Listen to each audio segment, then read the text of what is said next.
Hello student লৈ আহিছো এমাইল এছামিছৰ 35 সেকশনৰ পৰা আমি কি কোৱেশ্চন কেনেদৰে চাব লাগিব তো হেলৈ আজি আমি এই ভিডিওটো লৈ আহিছো আমাৰ এমাইল এছামিছত কবিতা খণ্ডত যদি আমি চাব যাও বৰগীত জিকিৰ প্ৰশস্তি মই অসমীয়া আৰু দৃষ্টান্তত এই কবিতাকেইটাৰ পৰা আমি কি শৰ্ট কোৱেশ্চন লং কোৱেশ্চন চাব লাগিব তো সেই বিষয়ে আজি আমি আলোচনা কৰিবলৈ আহিছো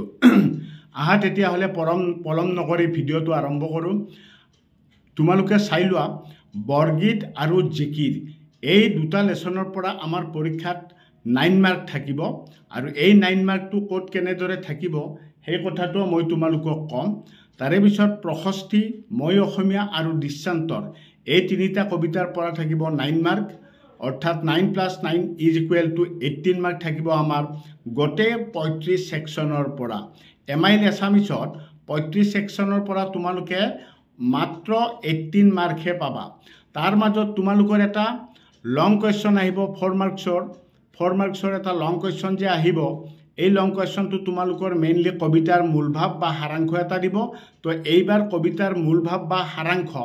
বৰগীত আৰু প্ৰশস্তি এই দুটাৰ ভিতৰতে তোমালোকৰ এটা থাকিব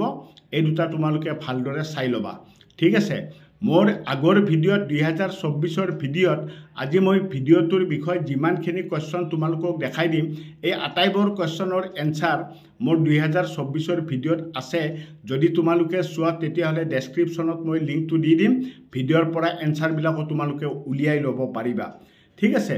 আহা তেতিয়া হলে আৰু আমি কোৱেশ্চন বিলাক কেনেকুৱা ধৰণে কাটিব কি হ'ব সেই বিষয় তোমালোকক কও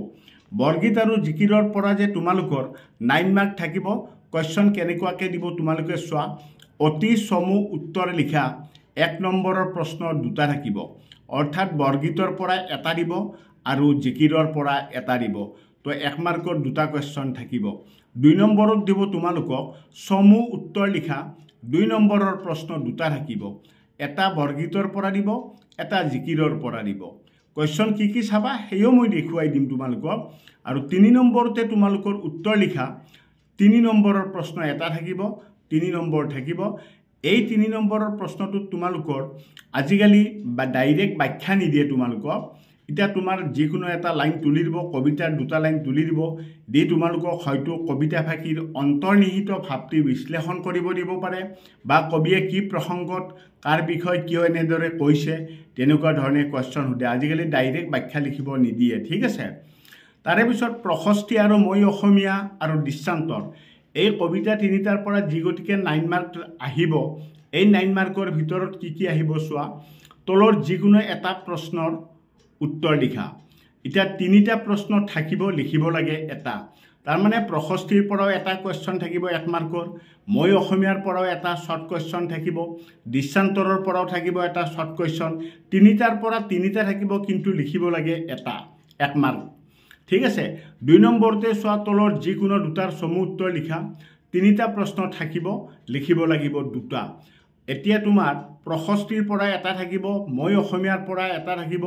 দৃষ্টান্তৰ কবিতাটোৰ পৰা এটা থাকিব তিনিটা কোৱেশ্চন থাকিব লিখিব লাগে দুটা 2 to the 4 অৰ্থাৎ 2 × 4 নম্বৰ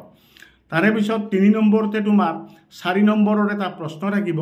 প্ৰশ্ন এটা 4 নম্বৰৰ সুধিব লগত কবিতাৰ মূলভাৱ বা সাৰাংশ এটা দিব নাইবা বুলি তো গতিকে তোমালোকে কবিতাৰ মূলভাৱটো চালেই হৈ যাব বা সাৰাংশটো চালেই হৈ যাব এতিয়া আহা তোমালোকে কোৱেশ্চন বিলাক তোমালোকে কেনেদৰে কি কোৱেশ্চন চাবা হিখিনি মই এতিয়া তোমালোকক অলপ ডিটেইলছ ভাৱে কৈ দিও বৰগীতৰ পৰা যেতিয়া তোমালোকে চাবা প্ৰথমতে তোমালোকক বৰগীতৰ চমু টকা হিচাপে লিখিব দিব পাৰে বৰগীত ৰেড কলমেৰে মই দুটা ষ্টাৰ মাৰি দিছো বৰগীত তাৰে পিছত তোমাৰ ব্ৰজাৱলী ভাষা এই দুটা চমু টকা চাবা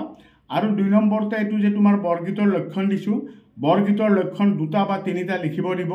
তো গতিকে ইখিনি বস্তু তোমালোকে চাবা লগতে তোমালোকে কবি পৰিচয়ৰ পৰা মাধৱদেৱে কি লিখিছিলে যেনেকৈ তোমাৰ ধৰাছো কীৰ্তন ঘোষাৰ আন এটা নাম কি হেজাৰী ঘোষা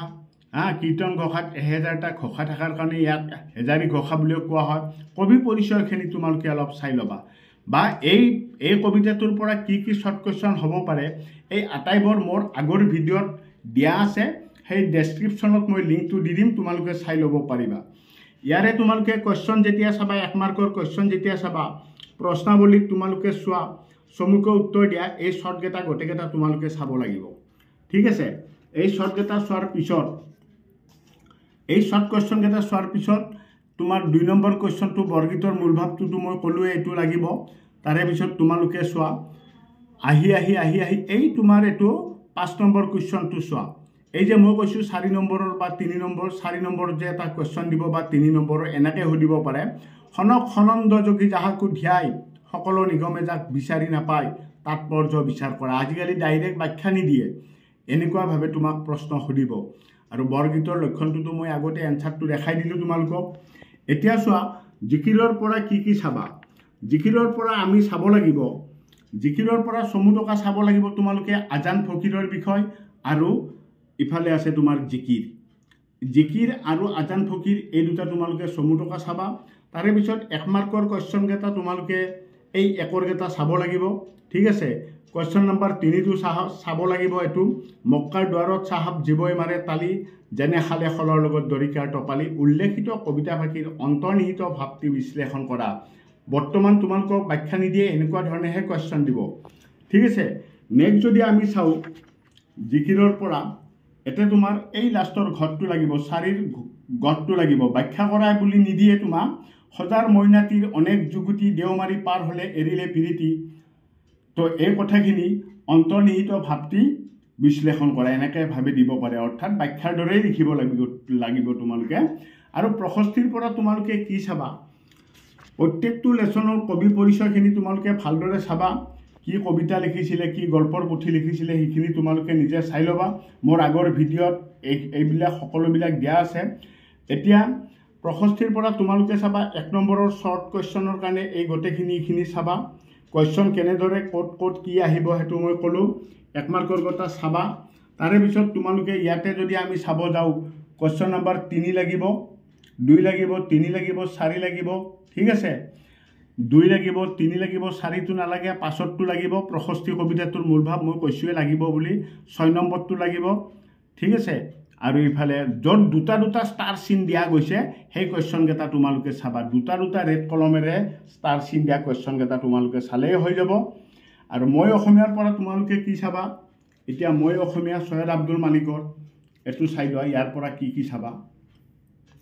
এতে কবি পৰিচয়খিনি ভালদৰে চাই ল'বা সৈয়দ আব্দুল মালিকৰ বিষয়ে কি কিতাপ লিখিছিলে কি কবিতা পুথি লিখিছিলে ঠিক আছে তো এইখিনি অলপ চাবা তো ইয়াৰ পৰাও কুৱেশ্যন থাকিব ঠিক আছে আৰু মেইনলি কুৱেশ্যনৰ কাৰণে তোমালোকে চাব লাগিব এইখিনি ইফালে চোৱা ইয়াতে তোমাৰ চোৱা চমু উত্তৰ লিখা সেই শৰ্টকেইটা গোটেইকেইটা চাব লাগিব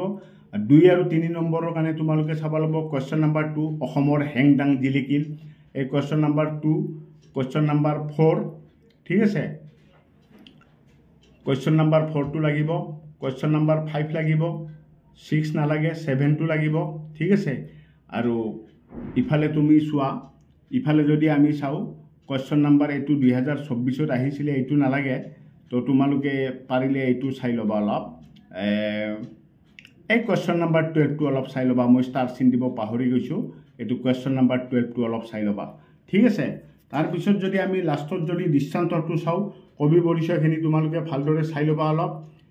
কবি পৰিচয়খিনি চাৰ পিছত ইয়াৰ পৰা কুৱেশ্যন কি চাবা সেইখিনিও মই তোমালোকক দেখাই দিছোঁ 1 মাৰ্কৰ কাৰণে তোমালোকে শৰ্ট গেটা চাই ল'বা এইটোত মোৰ এনসাৰ গেটাও লেখাই আছে তোমালোকে চাব পাৰিবা ঠিক আছে 1 মাৰ্কৰ গেটা চোৱাৰ পিছত দুটা ষ্টাৰ চিন কোড দিয়া আছে সব কুৱেশ্যন নম্বৰ 4 বৰ শান্তিৰ আছে এই প্ৰজাতিত কুৱেশ্যন নম্বৰ 5 ঠিক আছে আৰু কুৱেশ্যন নম্বৰ এইটো 8 যেটো ব্যাখ্যা কৰা আছে এটো তাৎপৰ্য বুলি ভাৱ বিশ্লেষণ কৰা বুলি দিব পাৰে তো ইয়াৰে তোমালোকৰ এই দুটা চাব লাগিব ঠিক আছে তাৰে পিছত এইখিনি গ্ৰামাৰ হয় আৰু টেক্সটত থকা গ্ৰামাৰবিলাক চালে তোমালোকৰ নিজৰে ভাল হয় তো আজিলৈ আৰু বিশেষ নাই ইমানতে সামৰণি মাৰিলোঁ ধন্যবাদ।